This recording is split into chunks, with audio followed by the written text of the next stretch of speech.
दृष्टि आईएएस के audio article programme में आपका स्वागत है।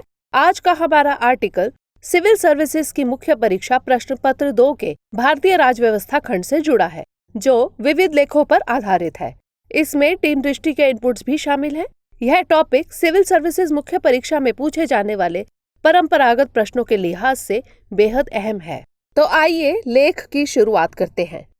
हमारे वीडियो अंग्रेजी में देखने के लिए फॉलो करें हमारा ही दूसरा यूट्यूब चैनल दृष्टि आईएएस इंग्लिश। वास्तव में व्यक्तिगत स्वतंत्रता का अधिकार मानव जाति के लिए लोकतंत्र की सबसे बड़ी विरासत है। जीवन और स्वतंत्रता का अधिकार मानव अधिकारों के बीच महत्वपूर्ण अधिकार है। जीवन और व्यक्तिगत स्वतंत्रता के अधिकार का महत्व का अंदाजा इस बात से भी लगाया जा सकता है कि आपातकालीन परिस्थितियों में भी इसे निलंबित भी नहीं किया जा सकता है। इस अधिकार से किसी मानव को सिर्फ विधि द्वारा स्थापित प्रक्रिया द्वारा ही वंचित किया जा सकता है। इस संबंध में विश्व में 2 तरह की अवधारणाएं हैं। पहला, किसी व्यक्ति को उसके जीवन और स्वतंत्रता से विधि द्वारा स्थापित प्रक्रिया द्वारा ही वंचित किया जा सकता है, और दूसरी अवधारणा है कि विधि की नियत या उचित प्रक्रिया द्वारा व्यक्ति को जीवन और स्वतंत्रता संबंधी अधिकारों से वंचित किया जा सकता है। तो आइए सबसे पहले जानते हैं कि विधि द्वारा स्थापित प्रक्रिया क्या है। विधि द्वारा स्थापित प्रक्रिया का उल्लेख भारतीय संविधान के भाग 3 के अनुच्छेद 21 में किया गया है। इस अनुच्छेद में प्राण एवं दैहिक स्वतंत्रता के अधिकारों का वर्णन है, जिसके तहत प्रोटेक्शन ऑफ लाइफ और पर्सनल लिबर्टी की बात कही गई है। इस अनुच्छेद के तहत किसी भी व्यक्ति को उसके जीवन और व्यक्तिगत स्वतंत्रता से विधि द्वारा स्थापित प्रक्रिया के अलावा और किसी भी तरीके से वंचित नहीं रखा जा सकता है। विधि द्वारा स्थापित प्रक्रिया का मतलब उस प्रक्रिया से है जो किसी भी देश की संसद या विधानमंडल द्वारा कानून को बनाते वक्त अपनाई जाती है। किसी देश की संसद किस प्रक्रिया का पालन करते हुए कानून बनाएगी, उसका उल्लेख देश के संविधान में किया जाता है, और यह तय किया जाता है कि संविधान में उल्लिखित प्रक्रिया का पालन करते हुए ही संसद कानून बनाए। भारतीय संविधान की बात करें तो उसके तहत संसद केवल केंद्र सूची के विषयों पर ही कानून बना सकती है, और यदि राज्य सूची के विषय पर कानून बनाता है तो उसके लिए अलग से प्रावधान किए गए हैं। इस तरह यदि संसद द्वारा कोई कानून बनाया जाएगा तो यह माना जाएगा कि वह कानून विधि द्वारा स्थापित प्रक्रिया के तहत ही बनाया गया है, यानी संविधान की मानक प्रक्रिया को ध्यान में रखते हुए वह कानून बनाया गया है। दरअसल विधि द्वारा स्थापित प्रक्रिया मैकेनिकल प्रोसेस पर बल देता है। इस तरह से प्रक्रिया का पालन करते हुए यदि कोई कानून बनाया गया है तो उसी कानून द्वारा किसी व्यक्ति को उसके जीवन से या उसके व्यक्तिगत आजादी से वंचित किया जा सकता है। हमारे देश में कानून के तहत मृत्यु दंड का भी प्रावधान किया गया है, लेकिन उस दंड के लिए एक नियत प्रक्रिया और नियत कानून का वर्णन भी किया गया है, जिसके तहत ही किसी व्यक्ति को मृत्यु दंड की सजा दी जा सकेगी। इस संबंध में न्यायपालिका के अधिकारों को सीमित रखा गया है। वह जांच करेगी तो सिर्फ यह जांच करेगी कि जिस प्रक्रिया के तहत आपने किसी व्यक्ति को मृत्युदंड की सजा दी है वह प्रक्रिया विधि द्वारा स्थापित है या नहीं है। कानून की आत्मा, विचार या सब्सटेंस पर न्यायपालिका को विचार करने का मौका नहीं दिया गया है, क्योंकि ऐसे मामलों में कोर्ट के हाथ बंधे होते हैं। कोर्ट उस कानून की न्यायिक समीक्षा के नाम पर बस इतना देख सकता है कि कानून बनाने की प्रक्रिया ठीक है या नहीं। कानून के अंदर जो निहित तत्व है उसे बदलने का अधिकार न्यायालय को नहीं है। ब्रिटेन में यही प्रक्रिया अपनाई जाती है, इसलिए वहां की संसद सबसे ताकतवर संस्था है। हमारे देश के विपरीत अमेरिकी संविधान में ड्यू प्रोसेस ऑफ लॉ यानी विधि का उचित प्रक्रिया या नियत प्रक्रिया को शामिल किया गया है। तो आइए चर्चा के इस क्रम में आगे देखते हैं कि क्या है ड्यू प्रोसेस ऑफ लॉ यानी विधि की उचित प्रक्रिया या नियत प्रक्रिया। अमेरिकी संविधान में कहा गया है कि किसी भी व्यक्ति को उसके जीवन, स्वतंत्रता और संपत्ति से विधि की उचित प्रक्रिया द्वारा ही वंचित किया जा सकता है। विधि की उचित प्रक्रिया का मतलब होता है कि कानून तो स्थापित प्रक्रिया के तहत ही बनाया जाएगा, पर जब न्यायपालिका उस कानून की समीक्षा करे तो वो न सिर्फ कानून बनाने की प्रक्रिया की समीक्षा करे, बल्कि उस कानून में क्या लिखा है उसकी भी समीक्षा करे। और यदि न्यायालय को उस कानून में कुछ भी ऐसी बातें नजर आती हैं जो संविधान सम्मत नहीं है या मौलिक अधिकारों का हनन करने वाली है, तो न्यायालय द्वारा उस कानून को रद्द किया जा सकता है। आइए अब देखते हैं कि कानून द्वारा स्थापित प्रक्रिया और कानून की नियत प्रक्रिया में मूलभूत अंतर क्या है। अमेरिकी न्यायपालिका को यह अधिकार है कि वह यह स्पष्ट करे या समझे कि अमेरिका की संसद ने प्रक्रिया का पालन करते हुए कानून बनाया है और साथ ही यह भी सुनिश्चित करे कि उस कानून की आत्मा, उसका उद्देश्य यानी सब्सटेंस न्यायपूर्ण है या नहीं। अमेरिकी संविधान में वर्णित यह अवधारणा विधि द्वारा स्थापित प्रक्रिया की अवधारणा से एक कदम आगे है। अमेरिका की न्यायपालिका को यह तय करने की आजादी है कि वह कानून नैतिक रूप से कितना सही है, जबकि विधि द्वारा स्थापित प्रक्रिया में हम सिर्फ यह देखते हैं कि कानून बनाने की प्रक्रिया विधि मान्य है या नहीं। इसमें यह नहीं देखा जाता है कि कानून नैतिक मूल्यों पर कितना खरा उतरता है। अमेरिकी न्यायपालिका यह देखती है कि कानून विधि द्वारा स्थापित प्रक्रिया से तो बना हो ही, साथ ही नैतिक मानदंडों पर भी खरा उतरता हो। अर्थात विधि द्वारा स्थापित प्रक्रिया के साथ साथ कानून के सब्सटेंस और पॉलिसी कंपोनेंट भी जज करती है। इसी कारण अमेरिका की न्यायपालिका को थर्ड लेजिस्लेटिव चैम्बर भी कहा जाता है। अमेरिकी न्यायपालिका किसी कानून के सही नहीं पाए जाने पर उसे निरस्त भी कर सकती है, जबकि भारत में ऐसा नहीं है। समझने योग्य यह है कि किस तरह की विधि द्वारा स्थापित प्रक्रिया में जहां सिर्फ प्रक्रिया पर ध्यान दिया जाता है, वहीं विधि की उचित प्रक्रिया में प्रक्रिया के साथ साथ उसमें निहित तत्व पर भी ध्यान दिया जाता है। यानी कि इसमें संसद शक्तिशाली नहीं होती और उसे इस बात का डर रहता है कि अगर कानून ठीक से नहीं बनाया गया तो न्यायपालिका इसे रद्द भी कर सकती है। आइए अब देखते हैं विधि की नियत प्रक्रिया का इतिहास क्या है।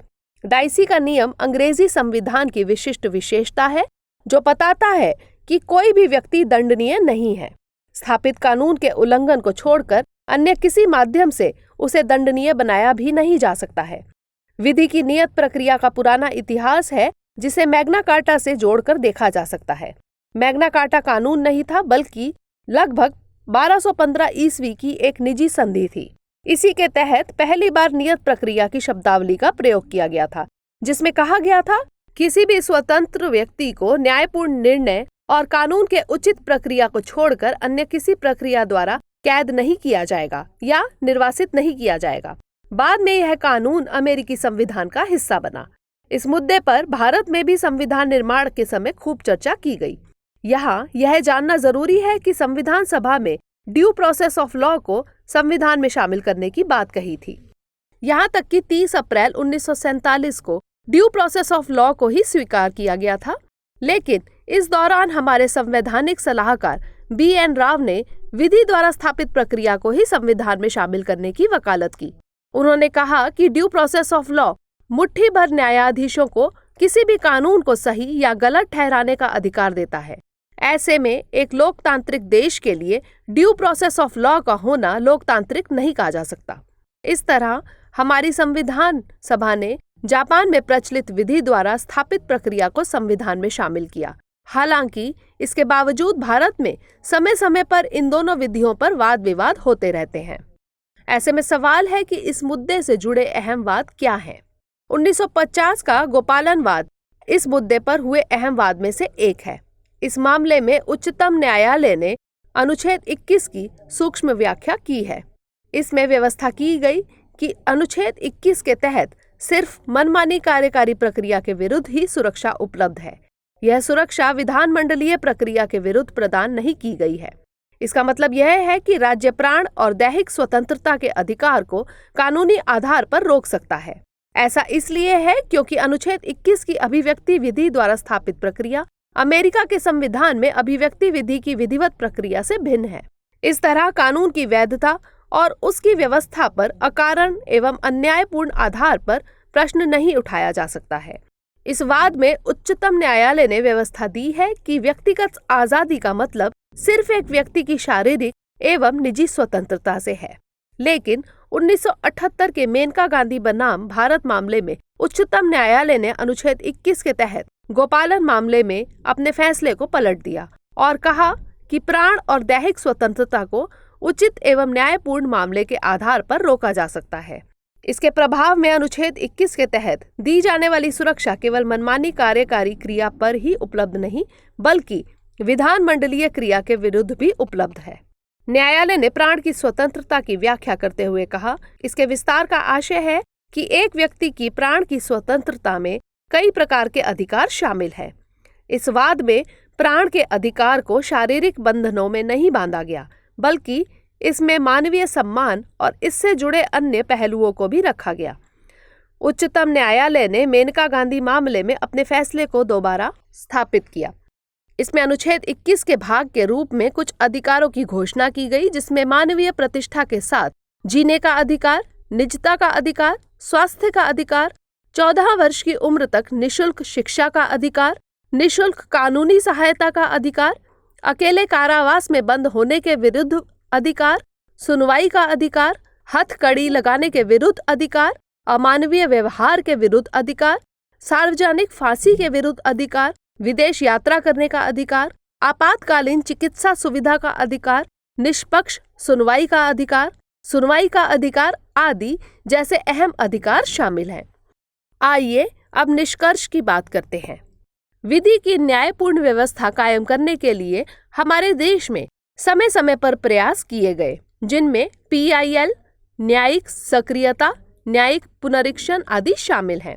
1973 के केशवानंद मामले में कानूनी प्रत्यक्षवाद और निर्माताओं के मूल ढांचे की संकल्पना दी गई है, जिसके तहत यह कहा गया है कि संविधान में कोई भी संशोधन हो सकता है, लेकिन इससे संविधान की मूल धारणा या मूल भाव प्रभावित नहीं होना चाहिए। हालांकि न्यायालय ने संविधान की मूल धारणा को स्पष्ट नहीं किया है, लेकिन न्यायालय समय समय पर इसकी व्याख्या करता रहता है।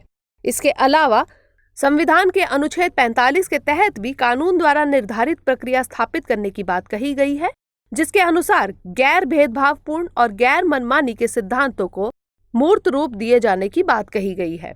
1978 में अदालत द्वारा आर्टिकल 21 और आर्टिकल 14 की पुनः व्याख्या की गई। सार्वजनिक कानून, जनहित याचिका आदि जो आज भारतीय अदालतों में देखा जाता है, भारतीय संविधान में कानून की उचित प्रक्रिया का ही परिणाम है। बहरहाल देश की संसद से हमें उम्मीद करनी चाहिए कि वह ऐसी पहल करे जिसमें नागरिकों की व्यक्तिगत आज़ादी में कमी होने के बजाय उसे और विस्तृत किया जाए, ताकि अंतिम व्यक्ति तक समान रूप से इसकी पहुंच सुनिश्चित हो सके। तो आइए नोट करते हैं आज का सवाल। कानून की नियत प्रक्रिया से आप क्या समझते हैं? यह कानून की स्थापित प्रक्रिया से किस प्रकार अलग है? भारतीय संविधान में अपनाई गई व्यवस्था का जिक्र करते हुए इससे जुड़े मामलों की चर्चा करें।